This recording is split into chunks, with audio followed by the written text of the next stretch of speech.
Mais il y a déjà, alors la première chose, je dirais, et vraiment je pèse mes mots, c'est j'arrive pas à trader comme ça. Alors que le trader français, si tu le mettrais dans les conditions allemandes, il y a de fortes chances qu'il explose les résultats. C'est important, mais beaucoup de débutants vont chercher l'indicateur miracle quelque part. Sauf que ça n'existe pas, l'indicateur. Ah, des erreurs, j'en ai fait quelques-unes, comme tous les traders, notamment au début, puisque voilà, au début, on apprend. Bah, il y a un peu de DAX le matin, forcément, mais sinon, c'est beaucoup le Nasdaq. Ouais. C'est vraiment le Nasdaq, c'est mon indice.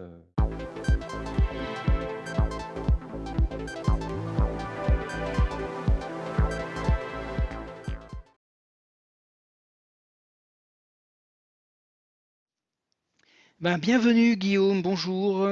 Salut Pascal, j'espère que tu vas bien. Alors, tout d'abord, merci à toi de m'avoir invité pour cette interview. Ben, écoute, ça me pose aucun problème, moi ça me fait très très plaisir de t'accueillir.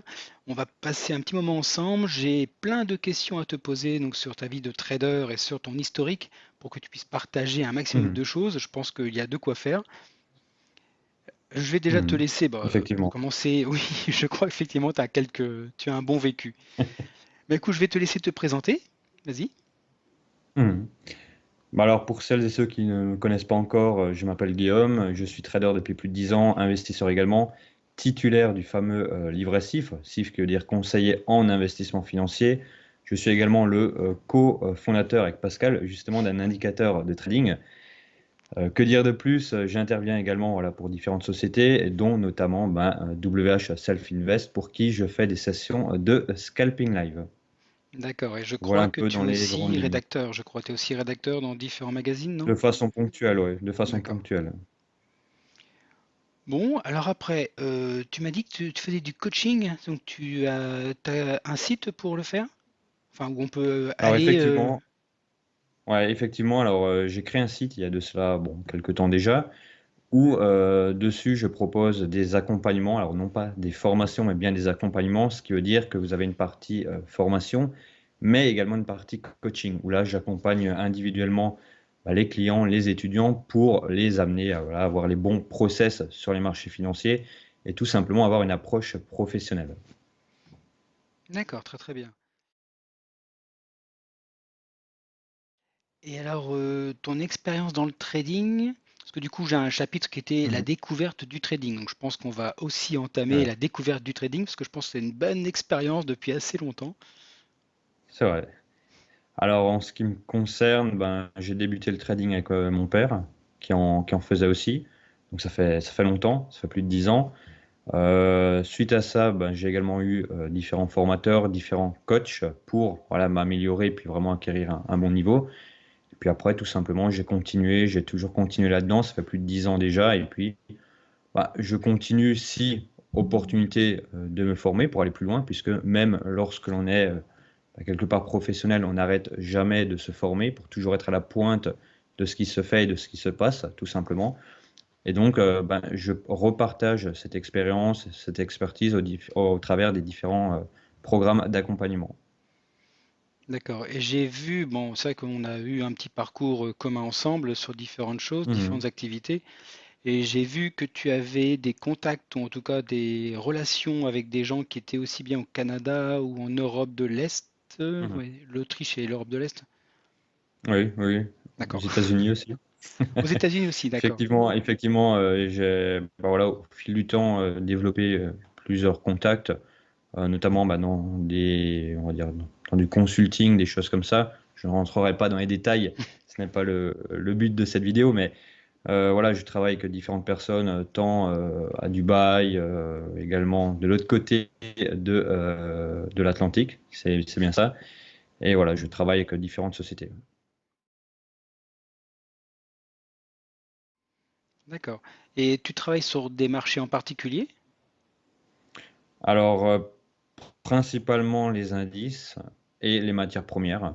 Donc, pour tout ce qui est Dubaï, c'est plutôt matières premières. Pour tout ce qui est de l'autre côté, du coup, c'est indices plutôt. Et voilà, c'est vraiment mes deux marchés de prédilection. Et quand tu dis indices, c'est quoi exactement? C'est les indices uniquement américains ou c'est plus général? Il y a un peu de DAX le matin, forcément, mais sinon, c'est beaucoup le Nasdaq. Ouais. C'est vraiment le Nasdaq, c'est mon indice voilà, que je préfère. Faut être honnête, c'est l'indice qui me représente le plus de par sa fonctionnalité et surtout de sa réactivité. Donc je suis bien plus performant sur le Nasdaq que par exemple ce Dow Jones, pour faire un exemple. Alors justement, les indices américains, il y en a trois principaux. De mémoire, il y a le Nasdaq, le Dow et puis le SP 500. S&P. Ouais, ouais, Et le S&P, exactement. il n'est pas du tout assez intéressant, parce que je crois qu'il est beaucoup plus léger, Oui, en tout cas plus souple. Ouais, il est enfin, très tout ça, intéressant, mais pas forcément pour moi. Voilà, j'ai D'accord, vraiment, on va dire, ma familiarité avec le Nasdaq. d'accord. Voilà, c'est la petite touche, on va dire, personnelle par rapport au Nasdaq. Et pareil, donc du coup, pour le DAX, tu parles du DAX, t'es plus DAX ou CAC 40? Oula, CAC 40, non, non, non. Non, plutôt DAX. Ça, voilà. La réaction des prix, en fait, encore une fois, correspond mieux bah, à comment dire, ma psychologie, à ma personnalité, et donc je suis bien plus performant sur le DAX que sur le CAC. D'accord. Alors, est-ce que tu as des... Alors, la question, c'est quel est ton style de trading préféré? Mhm. Le scalping. Oui, Le je le scalping, savais. voilà, c'est vraiment le. Tu le savais, mais le scalping, c'est vraiment le style qui me convient depuis bah, plus de 10 ans déjà, voilà. Alors à côté de ça, j'ai développé le swing également, l'investissement, notamment dans les dividendes. Mais on va dire vraiment mon style de prédilection, c'est le scalping, avec notamment les volumes profile. Oui, justement, c'est la question qui suit, c'est quels sont les indicateurs que tu utilises le plus souvent? Alors en premier, volume profile, ensuite le market profile, le big trade et bien sûr le GPOT. Donc le GPOT, l'indicateur que nous avons développé ensemble Enfin, que tu as créé et que j'ai développé, parce que et c'est que toi tu quand as même qui développé, étais, voilà. oui, c'est toi quand même qui étais le vrai créateur. Oui, voilà, mais après on a travaillé ensemble et comme dit, c'est un travail d'équipe. Donc voilà. C'est beau cet échange. Bon, d'accord. Donc les techniques, donc les indicateurs, c'est surtout volume profile, parce que du coup, tu utilises ça sur des plateformes professionnelles, j'imagine. Principalement, ouais. Alors j'utilise les plateformes, on va dire, de monsieur et madame tout le monde pour m'adapter bah, notamment aux étudiants. Mais à titre personnel, j'utilise plus des plateformes, on va dire, professionnelles. Ouais. Oui, parce que du coup, enfin, c'est vrai que moi, je suis essentiellement sur MetaTrader, mais est-ce que du coup, on peut Mhm. faire du volume profile, du market profile sur MetaTrader? Alors ça, c'est une bonne question que beaucoup me posent. Tu dois être le 20e ou le 30e. Tout simplement, alors, de base, non. Ça dépend. Il faut avoir déjà normalement des flux futurs. Hmm. Alors, pour expliquer rapidement et simplement, tout ce qui est dans volume profile, market profile et tous ces outils-là un peu quantitatifs sont à la base conçus pour être utilisés sur des futurs, puisqu'il faut avoir le flux pour pouvoir bah, les créer, les modéliser quelque part. Après, de nos jours, il existe beaucoup de solutions pour tout simplement reprendre le flux futur et modéliser ces outils sur une plateforme CFD. Oui, sauf qu'on a toujours le filtre, on n'a pas les vraies informations du marché. Donc c'est On n'a difficile pas les avec des vraies CFD. informations. Ouais. C'est compliqué. Alors voilà, il y a des prouesses, on va dire, qui sont faites jour après jour, qui permettent tout de même d'avoir de très belles reproductions, mais il faut savoir qu'à la base, vraiment pour quelque chose de professionnel, c'est tout simplement sur du futur. D'accord. Une autre question, parce que c'est vrai que les vidéos que je fais sont surtout orientées pour les débutants, hein. De toute façon, il n'y a que eux, à mon avis, qui vont s'intéresser à la chaîne. C'était l'organisation dans enfin, avant, pendant et après une session de trading. Comment tu t'organises? Mhm. Alors déjà, la première chose, c'est un café, puisque voilà, non, c'est sérieux. J'ai l'habitude de carburer au café, voilà. Et donc, tout simplement, bah, pour pas changer les habitudes, bah, je vais prendre tous les jours mon café avant ma session de trading pour tout simplement ne pas avoir de changement qui pourrait me perturber. Donc ça, c'est la première des choses. Ensuite, c'est l'analyse des news, l'analyse du contexte global, donc tout ce qui va être un peu politique, économique, géopolitique. Ensuite, ça va être l'analyse de la big pictures, donc tout simplement comprendre les patterns en place sur des grandes unités de temps, également identifier les potentiels patterns à venir, et ensuite, c'est tout simplement bah, rentrer en position sur des niveaux bien précis avec du 15 minutes par exemple. D'accord. Quand tu parles de news, tu les récupères sur des sites en particulier? Principalement investing.com, Ah, comme moi, d'accord. qui voilà, sont très.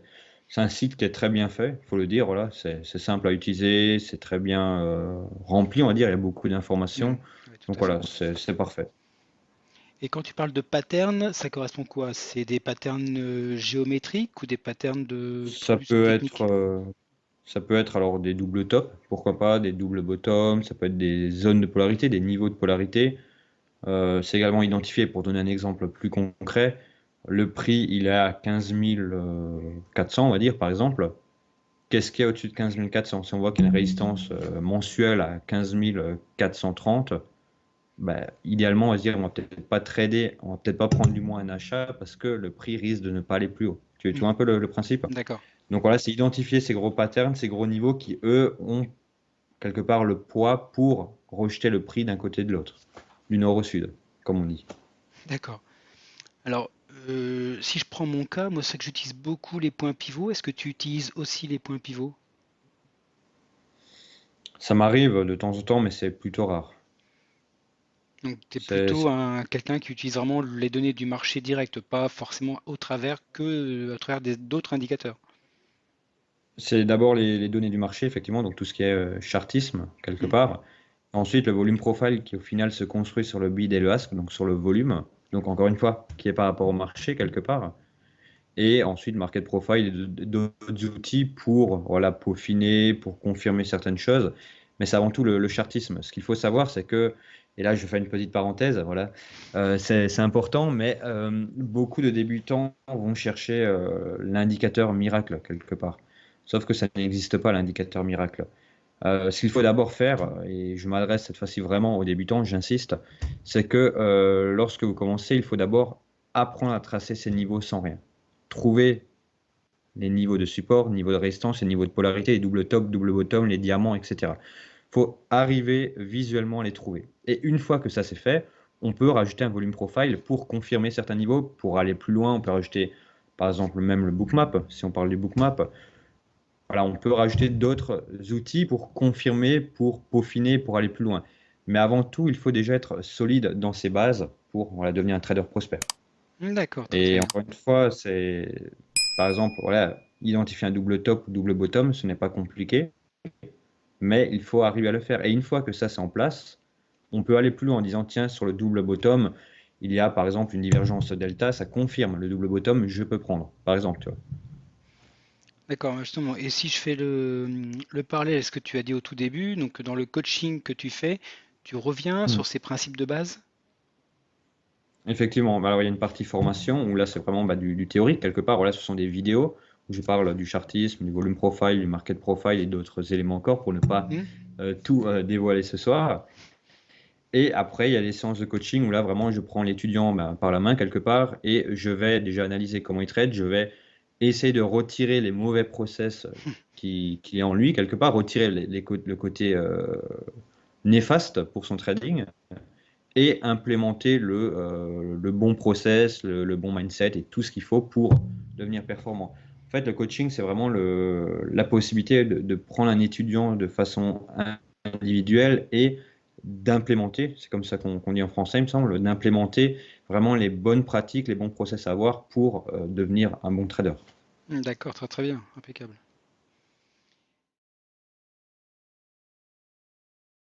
Alors, dans toute ton expérience, est-ce que tu as... Alors, tu peux répondre de deux façons différentes. Hmm. La question, c'est, enfin, le chapitre en tout cas, c'est les grosses erreurs. Alors, est-ce que Mhm. tu as eu une grosse erreur que tu pourrais avouer, ou est-ce que tu as une grosse erreur que tu pourrais déconseiller de faire aux gens qui regardent? Ah, des erreurs, j'en ai fait quelques-unes, comme tous les traders, notamment au début, puisque voilà, ça, au début, on apprend, on essaye, on se croit plus fort que le marché. Voilà, ça, c'est une petite partie psychologique. Alors, j'avais fait un trade qui m'a coûté pas mal d'argent. C'était sur le VIX. Et en fait, il y a une échéance qui, voilà, avec l'échéance, le point d'entrée qui n'était pas optimisé sans rentrer dans les détails. Tout simplement, bah, il y a eu l'échéance qui est tombée. Et du coup, ben, toute ma position a été liquidée. Et puis voilà, là, ce fut une perte mémorable. Voilà, je ne vais pas rentrer dans les détails des montants, mais voilà, ce fut beaucoup. Que dire de plus? Bah, par rapport à ça, tout simplement, souvent, et notamment au début, on se croit plus fort que le marché. On se lève le matin, on se dit, ça y est, aujourd'hui, je vais changer ma vie, je vais faire 3 clics et ce soir, je repars en limousine. Sauf que lorsque l'on commence à penser comme ça, c'est souvent là où on perd le plus. Tout simplement, ce qu'il faut savoir, c'est que le trader va appliquer une méthode, un process, une stratégie. Et au final, il y a la majorité du temps où il va gagner, des fois il va perdre, ça aussi il faut le dire, et des fois il va gagner beaucoup plus que la moyenne. C'est-à-dire il va gagner beaucoup plus que les 30 derniers jours, les 90 derniers jours. Et là, il faut faire attention, il ne faut pas se dire, tiens, je suis plus fort, je suis le meilleur, etc. Non, tu as appliqué une méthode, tu as gagné bien plus que d'habitude, bah, c'est parce que le marché était favorable. Tu vois un peu ce que je veux dire? Ouais, tout à fait. Ça, il faut pas prendre la grosse tête lorsque tu gagnes plus que d'habitude. C'est tout simplement que toi, tu as appliqué ta méthode et le marché t'est favorable. Tout comme des fois, tu peux appliquer la méthode, le marché n'est pas favorable et tu perds. Et là, il faut bien rester honnête avec soi-même et rester quelque part droit dans le sens où voilà, j'ai gagné plus, c'est super, mais voilà, peut-être que demain, j'aurai une perte. On ne sait pas, donc on ne monte pas dans les tours, voilà, et on reste bien focus. Bon, alors maintenant que tu as indiqué ta plus grosse erreur, j'imagine quand même que tu as eu potentiellement des très gros succès. Aussi, Allez, aussi, à vous. effectivement. En général, je préfère me rappeler des erreurs que des succès, c'est beaucoup plus formateur. Mais effectivement, j'ai eu des très beaux succès, voilà, dont je suis assez content. C'était notamment, alors c'était il y a quelques années, c'est quand j'étais encore en Autriche. Voilà, j'étais rentré dans le marché suite à de la fondamentale et j'avais pyramidé avec de l'analyse technique, tout simplement. Et je suis parti d'une petite position pour arriver à une très grosse position à la fin. Et puis voilà, j'ai eu un beau profit sans rentrer encore une fois dans le Hmm, montant ou quoi que ce soit. Mais ouais, c'était un beau trade. Je suis assez fier. Voilà. ok. Alors, tu as dit quelque chose qui m'intéresse beaucoup, c'est qu'a priori, les échecs sont plus importants pour apprendre que les réussites. Ouais, effectivement. En fait, les réussites vont contribuer à avoir un ego des fois surdimensionné. C'est humain. Hmm. Et au final, avoir une grosse réussite, c'est un peu plus, tiens, je suis le meilleur, je suis le warrior et tout ça. Et au final, la confiance est telle que le lendemain, tu risques de faire une erreur. Oui, parce qu'on se Tu sent vois un peu plus le fort que le principe. marché, c'est ça. Hmm. C'est ça, c'est ça. Et donc, moi, je préfère me souvenir de mes erreurs. Où là, je me dis, attention, Guillaume, la dernière fois que tu as fait ça ou ça ou ça t'a coûté, voilà, ça t'a coûté gros. Donc, ça oblige à être toujours vigilant en disant, attention, là, tiens, aujourd'hui, par exemple, je donne un exemple, j'ai mal à la tête, je suis pas en forme, ou il y a quelque chose qui me travaille ou quoi que ce soit. Bah tiens, je vais pas trader. Parce que la dernière fois que ça m'est arrivé et que j'ai tradé, j'ai perdu voilà, beaucoup. Donc, tout ça, ça permet voilà, d'être beaucoup plus productif, je pense, de se rappeler de ses erreurs que de ses succès. Les succès sont quelque part le résultat d'un travail. Les Hmm. erreurs peuvent être des actes très idiots des fois, et que ce soit pour moi ou pour d'autres. On peut, de façon très bête, des fois, faire une erreur qui va voilà, faire mal, tout simplement. Et je veux dire, pour durer dans le temps, et ben voilà, moi, ça fait plus de 10 ans que je dure dans ce métier, tout simplement, il faut être très, très vigilant par rapport à ça, avoir vraiment la bonne psychologie, la bonne mentalité par rapport aux échecs et par rapport aux victoires. Ouais, donc tout à l'heure, quand je te demandais comment tu t'organises, tu avais dit que tu avais le café du matin très important, mais il y a aussi du coup une espèce de vérification de sa santé ou de son état d'esprit. C'est ça. Ben voilà, le fait de prendre le café, déjà, c'est une routine. Hmm. Donc, je m'y habitue. Le matin, je suis voilà, de mon très bonne humeur et tout ça. Si par exemple un matin je vois que je mets la dosette de travers dans la cafetière, si j'appuie sur le bouton que j'ai pas de tasse en dessous et tout ça, c'est quelque part, je suis distrait. Si je suis distrait, je me remets directement en question. Est-ce que, déjà, quelle est la cause de cette distraction? Et est-ce que cette distraction est quelque part juste passagère et je peux aller trader? Ou est-ce que vraiment aujourd'hui je vais être à l'ouest toute la journée et alors dans ce cas, il vaut mieux pas que je trade, tu vois? D'accord. Je veux dire, à un moment donné, quand je veux dire, même voilà, quand tu arrives sur certains montants, quand tu as des objectifs à remplir, que tu es obligé de remplir certains objectifs, des fois, voilà, il faut mieux pas trader que trader. Tu vois ce que je veux dire? Oui, alors ça, c'est parce que tu vis du trading, toi. Donc du coup, tu as des Ah, objectifs très de marché importants. financier, ouais. Les Oui, marchés financiers, alors il y a aussi les dividendes et tout oui. ça, mais ouais, de façon globale, effectivement, ouais. Parce que Entre du le coup, scalping, le swing, l'investissement, et puis également bah, des fois d'autres activités, notamment en consulting ou hmm, comme les trading live, des choses comme ça, voilà. Donc effectivement, ouais. Il y a tous les mois quelque part un objectif à avoir, tous les trimestres un objectif à avoir également. Après, ça se lisse sur l'année, il y a également voilà, des fonds de secours, comme on appelle ça dans ce métier. Mais voilà, quand on a des objectifs à atteindre, bah, tout simplement pour pouvoir les atteindre, parce que tu en as besoin, tu es obligé d'être très vigilant sur chaque chose, tu vois.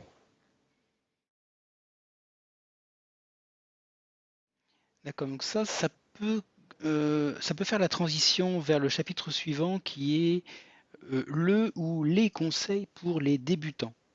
C'est-à-dire, qu'est-ce qu'on peut dire à un copain, par exemple, qui désire commencer dans le trading pour déjà éviter qu'il fasse les erreurs, alors peut-être Ouais. psychologiques, comme tu viens d'annoncer là, parce qu'en fait, c'est beaucoup de psychologie quand même. Aussi. Bah alors, il y a beaucoup, beaucoup à dire. Alors, comme je dis toujours, je ne fais pas de conseils, c'est plus des recommandations. Oui, oui, tout à fait. Voilà, mais il y a déjà, alors la première chose, je dirais, et vraiment je pèse mes mots, c'est s'essayer, en démo bien sûr, un peu à tous les styles de trading pour voir lequel te correspond le plus psychologiquement, pour voir lequel correspond le plus à ton emploi du temps, donc par rapport à ton travail, ta vie de famille, etc.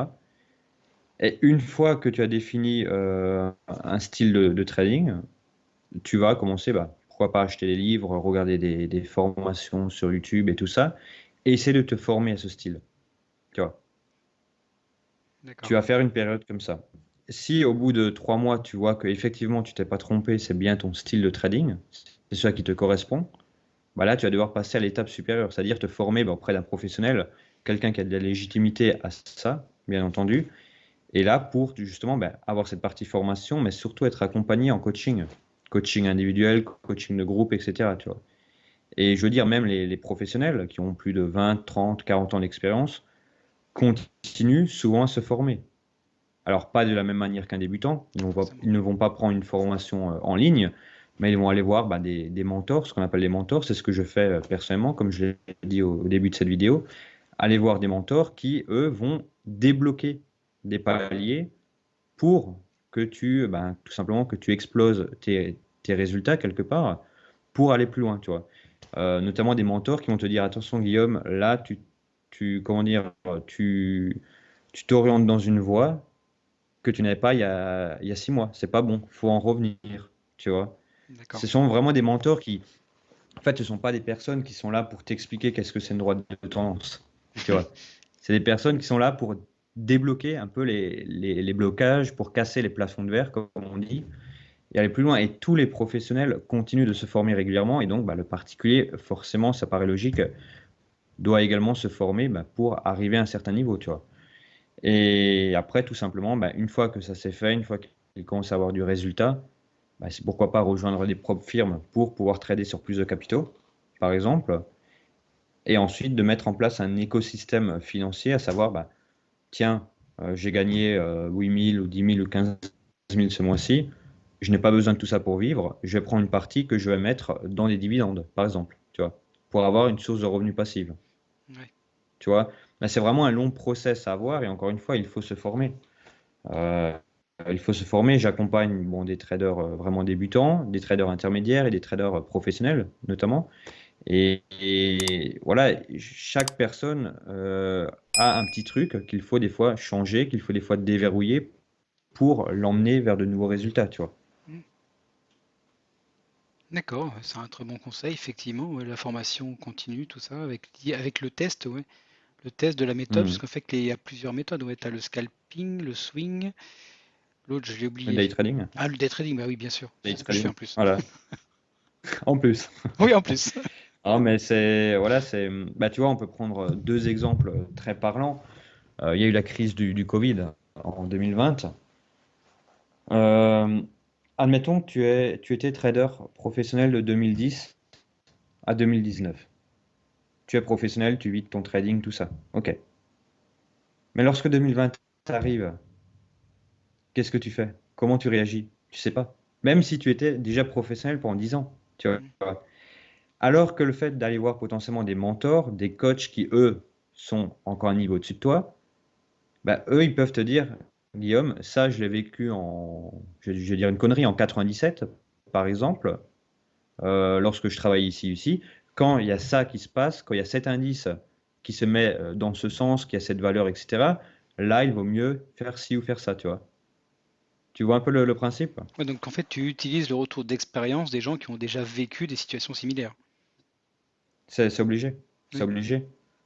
Et on peut prendre la guerre en Ukraine, notamment. Euh, Bah, nous, on n'a jamais vécu de guerre, tu vois. On ne sait pas comment ça se passe sur les marchés, Mm. quelque part. Le fait d'aller voir des coachs qui, eux, potentiellement, ont vu avant d'autres coachs également, qui ont vu également d'autres choses, qui ont cette expérience, ce retour sur la durée, ça permet de te dire, bah, tiens, quand il y a ça, il faut peut-être investir ici, peut-être couper ses positions et plutôt rebalancer ici, tu vois. Et je pense que le trader doit se former en continu, ouais. D'accord. Et alors, du coup, il y a une autre question qui vient juste après, c'est, donc toi, tu m'as dit, ça fait 10 ans, hein, ça fait 10 ans que Mm. tu fais du 10 ans, ouais. trading, enfin, même plus, oui, parce qu'effectivement, oui, tu étais gamin quand tu as commencé avec ton père. Que j'ai commencé Enfin, à à avoir les regarder. premiers graphiques Oui, et effectivement, ouais. À regarder, ouais, essayer de comprendre, tiens, pourquoi c'est vert, pourquoi c'est rouge, tiens, c'est marrant, ça monte, ça descend. Voilà, ça fait longtemps, ouais. d'accord. Et alors, du coup, est-ce que tu as des secrets pour avoir survécu pendant toutes ces années? Est-ce que tu as des Mhm. stratégies particulières, des techniques secrètes que tu pourrais éventuellement me confier, enfin, m'avouer? Alors, il y en a certaines, effectivement, bon, il y en a certaines qui sont dans l'accompagnement Scalper Elite, dans l'accompagnement ouverture gagnante également, un nouveau programme, mais voilà, il y a certaines notions, je pense, qu'il faut vraiment avoir à l'esprit. C'est tout d'abord, lorsque tu trades les indices, c'est avoir cette notion de tendance structurelle. Savoir un indice, c'est quoi? C'est un regroupement d'actions. Et lorsqu'une action n'est plus assez performante pour répondre aux normes, quelque part, aux standards de l'indice, elle est sortie au profit d'une nouvelle, plus performante. Et donc, de ce fait, sur les indices, la tendance structurelle très long terme, elle est haussière. Donc déjà, tu vas essayer de trader plutôt dans ce sens-là, toujours à l'achat sur les indices, plutôt que d'essayer de prendre des ventes sur des mouvements très, très erratiques. Ça, c'est la première chose à faire. La deuxième chose, ça serait de tout simplement avoir une approche quantitative et non interprétative. Alors je m'explique, il y a tout un tas d'indicateurs, des très bons pour du swing ou d'autres pour du day trading, etc.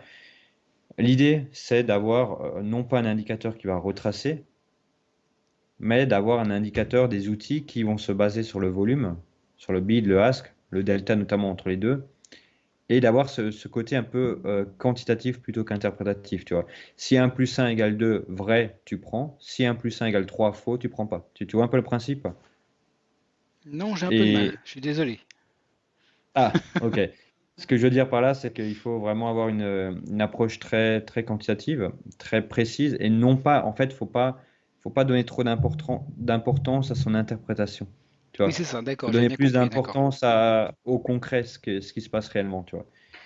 Et le troisième secret, alors c'est pas un secret, c'est plus du bon sens, je dirais, c'est tout simplement de placer ses gains, tout simplement, voilà, de les placer. Alors, encore une fois, ce n'est pas du conseil d'investissement, c'est des exemples, de placer dans des ETF, dans des actions à dividendes, etc., etc.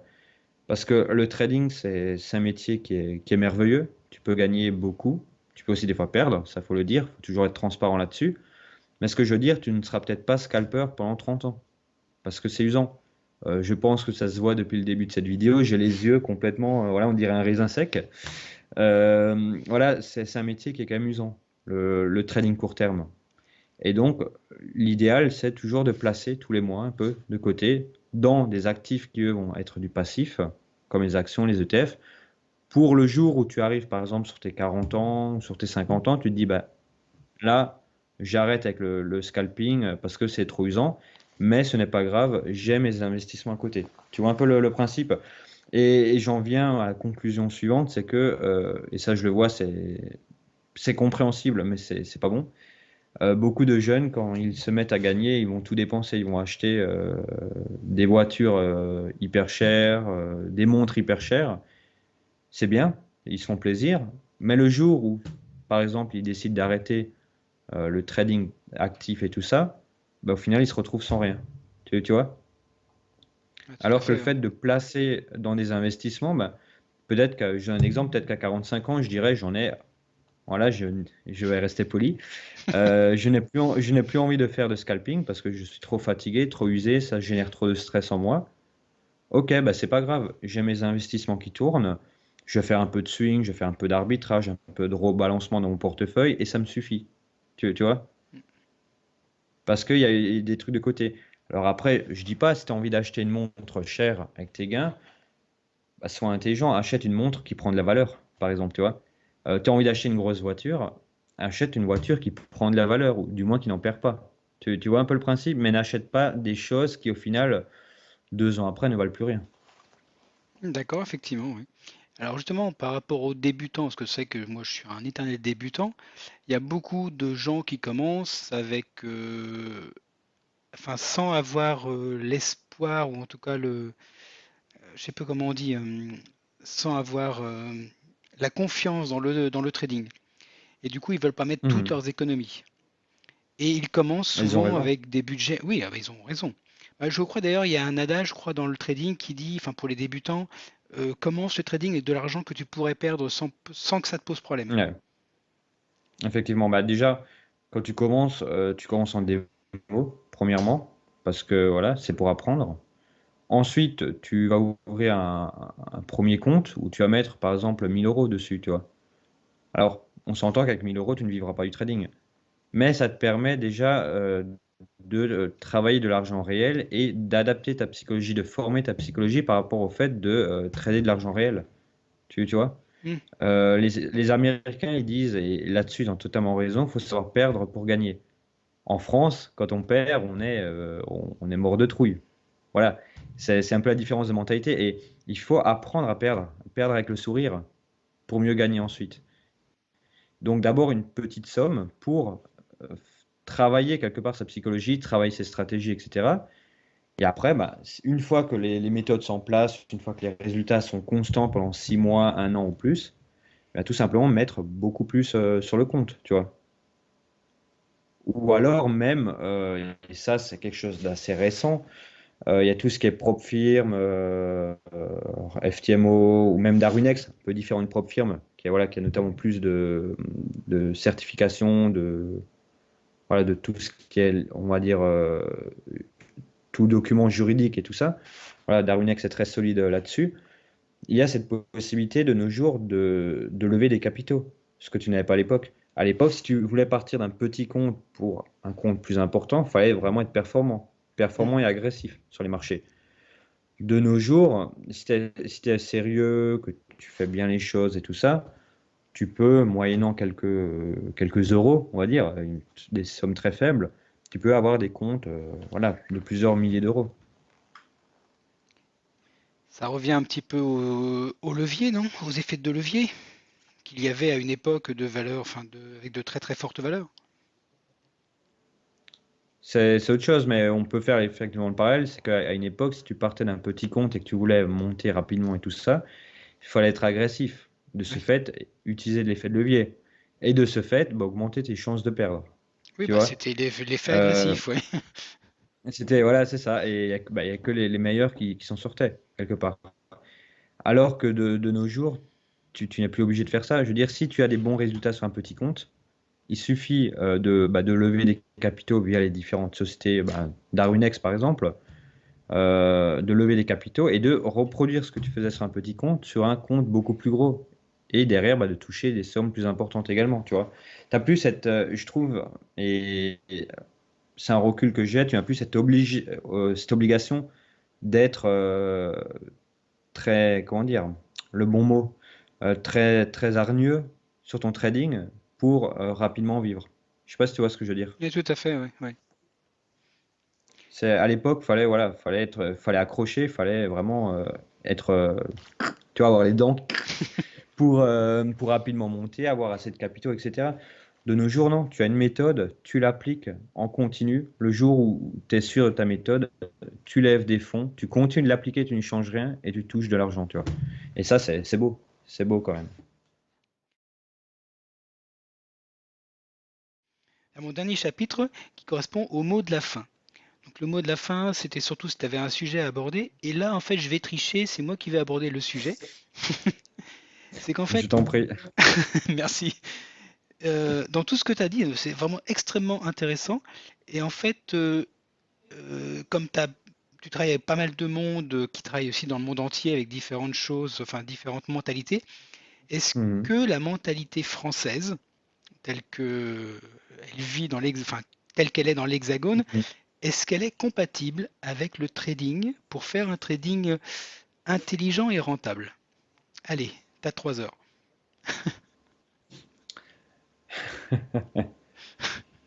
Bah, moi, en fait, ce qui m'impressionne, et je ne sais pas comment les gens vont le prendre, c'est que nous, en France, on arrive à se démerder avec 3 fois rien. Tu vois. Mm. On arrive à avoir des résultats en ayant les mauvais outils, les mauvaises choses. Tu vois. C'est quelque chose que j'ai remarqué, c'est-à-dire, je prends un exemple, euh, un trader allemand, et j'ai beaucoup côtoyé les traders allemands, c'est le trader allemand, il va, déjà son graphique, il va être épuré, il y a peut-être un truc dessus, c'est tout. Avant de trader, il pose son clavier bien droit devant le graphique, enfin devant l'écran, sa souris, il regarde qu'il n'y a pas une poussière en dessous pour pas que ça râpe et tout ça. Il se met vraiment en condition. Tout vraiment une condition parfaite. Le français va être beaucoup plus brouillon, c'est-à-dire qu'il va potentiellement pas se lever à la bonne heure. Euh, voilà, il va avoir plein de trucs sur son graphique, même lui, il ne s'y retrouve plus, tu vois. Mm. Et paradoxalement, on a des résultats relativement similaires. Ah, Tu, quand tu même, vois ce que je veux d'accord. dire? Donc c'est quand même positif. C'est le bordel, mais c'est C'est positif. oui, c'est positif, mais ce que je veux dire par là, c'est, je sais pas comment le penser déjà, mais il y a vraiment cette différence. Donc, je pense, et je n'en suis pas sûr, voilà, faut être honnête, c'est que si tu mettrais un trader allemand dans les conditions du trader français, il deviendrait fou. Il n'arriverait pas à trader, tu vois, parce qu'il dirait, c'est quoi ce bordel? Je n'arrive pas à trader comme ça. Alors que le trader français, si tu le mettrais dans les conditions allemandes, il y a de fortes chances qu'il explose les résultats. Tu vois? Tu vois un peu où je veux en venir? Donc, je pense que effectivement le français est compatible avec le trading. Je pense qu'il y a des très bons traders en France. Mais des fois, je pense qu'ils ne vont pas au bout de leur potentiel de par l'organisation, de par le process, etc. Je ne sais pas comment expliquer ça. C'est un ressenti que j'ai eu notamment en Allemagne, en Autriche et même aux États-Unis ou ailleurs. C'est cette différence en fait de mentalité face au trading, tu vois.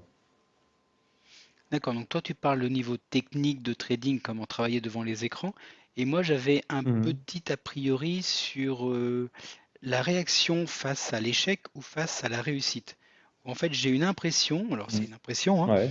que en France l'échec est honteux, pour ça qu'on ne dit Mhm. pas que l'on perd dans le trading, sinon c'est la honte. Et, Ouais. euh, et quand on gagne, en fait, faut pas le dire de peur d'être attaqué par des jaloux ou bien par des gens qui vont dire de toute façon c'est de la Ouais. triche ou bien c'est de l'arnaque. Mhm. J'ai cette Ouais. impression, moi, je sais pas si tu as la même. J'ai la même, ouais.